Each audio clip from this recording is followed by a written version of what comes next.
नमस्कार विद्यार्थी मित्रांनो, आजचा आपला सेतू अभ्यासक्रमाचा दिवस 19वा. आजचा घटक आहे त्रिकोण आणि उपघटक आहे 30, 60, 90 व 45, 45, 90 त्रिकोणाचे गुणधर्म. आणि आपले लर्निंग पॉईंट्स आहेत, क्षमता विधान आहेत. या दोन्हीही 30, 60, 90 आणि 45, 45, 90 त्रिकोणाच्या गुणधर्म समजून घेणे आणि त्यांचा उपयोग करून घेणे. यामध्ये आपण त्रिकोणाच्या बाजूंमधील संबंध पायथागोरसच्या प्रमेयाप्रमाणे त्या बघून पाहणार आहोत. त्यानंतर चौरसाची आकृती काढून कर्ण दाखवून त्यामध्ये कोणांची मापं मोजून लिहायची आहेत आणि समभुज त्रिकोणामध्ये शिरोलंबामुळे होणाऱ्या त्रिकोणातील कोणांची मापं मोजायची आहेत. त्यानंतर महत्त्वाचे मुद्दे 30, 60, 90 त्रिकोणाचं प्रमेय दिलेलं आहे इथे आपल्याला की 30 अंश समोरची बाजू ही कर्णाच्या नेहमी असते आणि 60 अंश समोरची बाजू ती कर्णाच्या वर्गमुळात 3/2 पट असते. आणि त्यानंतर 45, 45, 90चं प्रमेय आहे. त्यामध्ये दोन बाजू एकरूप असतात आणि त्या दोन बाजूंचं मापही लांबीही कर्णाच्या 1/2 पट असते. त्यावरून आपल्याला दोन उदाहरणं सोडवून दिलेली आहेत आणि आपल्याला स्वाध्याय दिलेला आहे. स्वाध्याय वाचून घ्या व्यवस्थितपणे मराठी मीडियममध्ये. आणि त्यानंतर आता आपण इंग्रजी माध्यमाच्या कृतीपत्रिकेला सुरुवात करणार आहोत. Day 19, Standard 10th, topic triangle, subtopic property of 30, 60, 90 and 45, 45, 90 degree triangle. Competency statements: understands 30, 60, 90 and 45, 45, 90 degree triangle properties and make use of them. Now let's recall. Write the relation between sides of triangle using Pythagoras theorem using figure. In triangle ABC. आता हा triangle ABC हा कशा प्रकारचा triangle आहे? Right angle triangle आहे. आता याच्या साईड्समधल्या आपण रिलेशन कसं दाखवू शकतो बघा, पायथागोरस थेरमप्रमाणे की कर्णाचा वर्ग हा उरलेल्या बाजूंच्या वर्गांच्या बेरजेइतका असतो. Means hypotenuse square is equal to means AC square is equal to AB square plus BC square. म्हणजे अशा प्रकारे आपण इथे हे आठवून सांगू शकतो. त्यानंतर draw square, draw its diagonal, measure any angle of triangle and write it. आता आपल्याला स्क्वेअर काढायला सांगितलेलं आहे. आता आपण इथे एक स्क्वेअर काढूयात. पहा इथेच मी काढते रफ फिगर म्हणून आपण इथे लक्षात घेऊयात.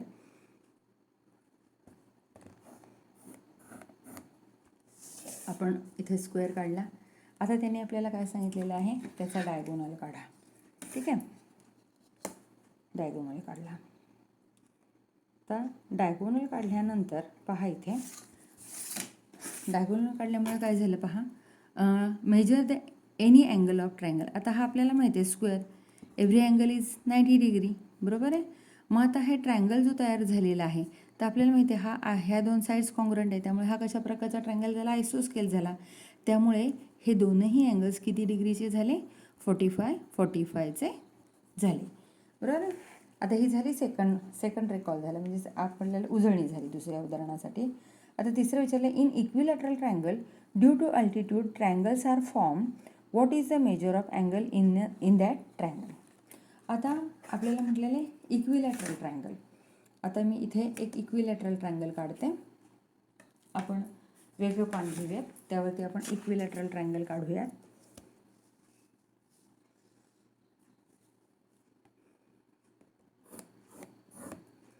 आता आपण इथे त्याचं काय काढायचं आहे, अल्टिट्यूड काढायचं आहे. आता अल्टिट्यूड कसा असतो, परपेंडिक्युलर असतो, बरोबर आहे. तर आपण साधारण रफ फिगरनेच हे लक्षात घेऊया. हा अल्टिट्यूड आहे. Altitude means a segment drawn from vertex and which is perpendicular to its opposite side.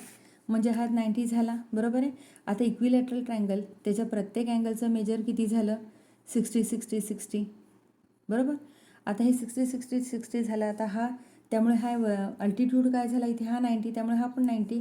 म्हणजे हे दोन अँगल्स काय झाले, बायसेक्ट झाले. म्हणजे प्रत्येक अँगलचं मेजर किती झालं, 30, 30 झालं. म्हणजे हा ट्रायंगल प्रत्येक ट्रायंगल कितीचा कशा प्रकारचा झाला, 30, 60, 90चा झालेला आहे. अशा प्रकारे हे 3 एक्झाम्पल्सची आपण उत्तरं लिहायची आहेत. त्यानंतर आता आजचा आपला इम्पॉर्टंट पॉईंट पाहूयात. 30, 60, 90 triangle theorem. If the acute angles of a right angle triangle are 30 degree, 60 degree, then the length of side opposite to 30 degree angle is half of hypotenuse and the length of side opposite to 60 degree angle is √3/2 hypotenuse. म्हणजे लक्षात घ्या व्यवस्थित. In figure, triangle ABC is right angle triangle. Angle B is 90 degree right angle. Angle C 30 degree. Angle A 60 degree. आता side opposite to 30 degree angle. Opposite to 30 degree is half of hypotenuse. Means AB equal to half of AC. And side opposite to 60 degree means side which BC. BC equal to √3/2 AC. अशा प्रकारे ही property लक्षात ठेवायची आहे. मागील इयत्तेमध्ये आपण ती अभ्यासली होती.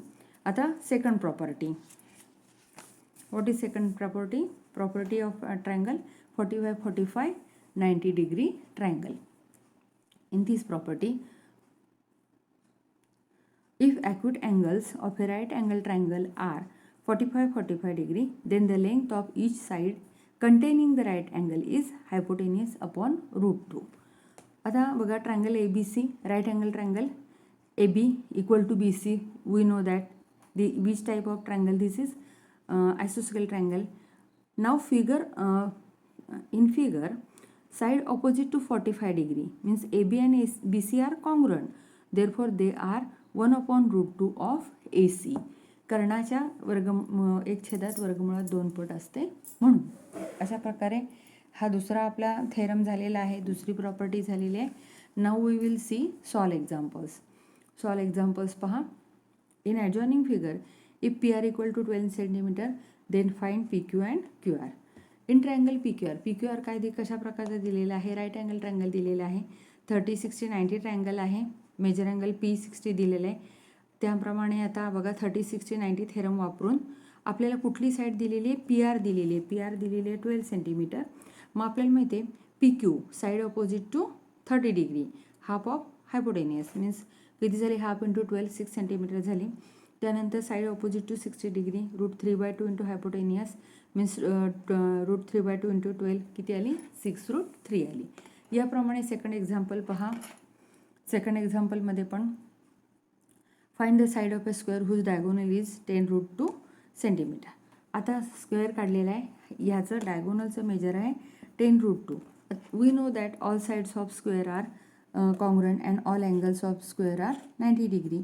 मग आता अँगल ABC हा कशा प्रकारचा झाला? 45-45 90 डिग्री ट्रायंगल झाला. मग असे आपण पाहिलं त्याप्रमाणे. Then side opposite to 45 degree is √2 into hypotenuse means √2 into AC. AB is equal to BC is equal to √2 into AC. 1/√2 into AC. √2 get cancel. Therefore AB equal to BC equal to 10 centimeter. Therefore each side of square is 10 centimeter. In length 10 centimeter. Like this we have solved 2 examples using properties of 45-45 90 degree triangle and 30-60 degree triangle. Now we have to solve exercise.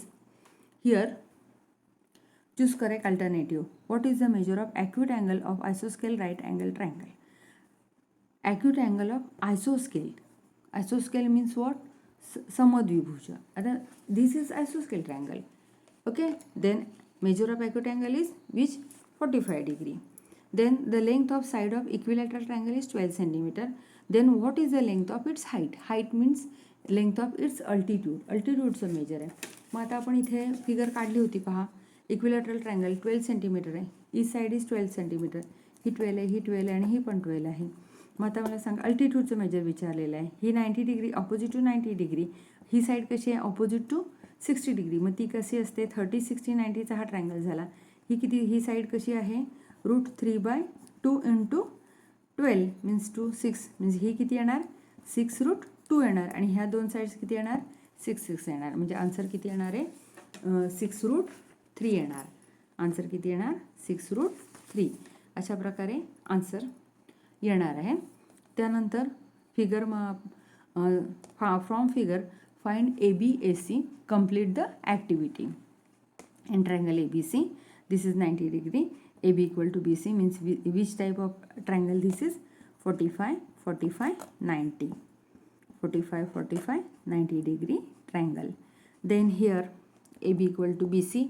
Angle A equal to angle C is equal to how much degree? 45 degree. Then measure angle B is equal to 90 degree. Measure angle using 45, 90 degree triangle theorem. AB equal to BC equal to what is here 1 upon root 2 into AC, means 1 upon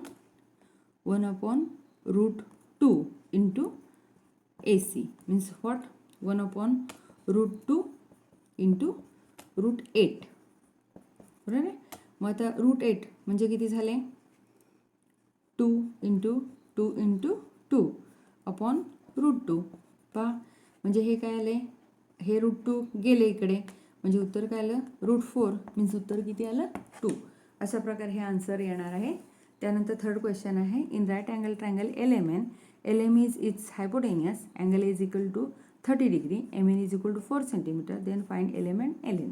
हा triangle आहे, कशा प्रकारचा आहे 30, 60, 90चा triangle आहे हा. ही 30 आहे, हा 90 आहे, हा 60 आहे. एल आपल्याला म्हटलेलं आहे 30, M LMN right angle triangle MN दिलेली आहे LMN. आता जर MN आपल्याला 4 सेंटीमीटर दिलेली आहे, तर LM काढायची 60 अपोजिट 60 डिग्री. ही 30 डिग्रीची जर 4 असेल तर NL हा काय हायपोटेनियस ती त्याची डबल झाली 8 सेंटीमीटर, आणि ही किती झाली 4√3 झाली. अशा प्रकारे हे आन्सर्स येणार आहेत. अशा प्रकारे हा एक्सरसाइज व्यवस्थितपणे सोडवायचा आहे.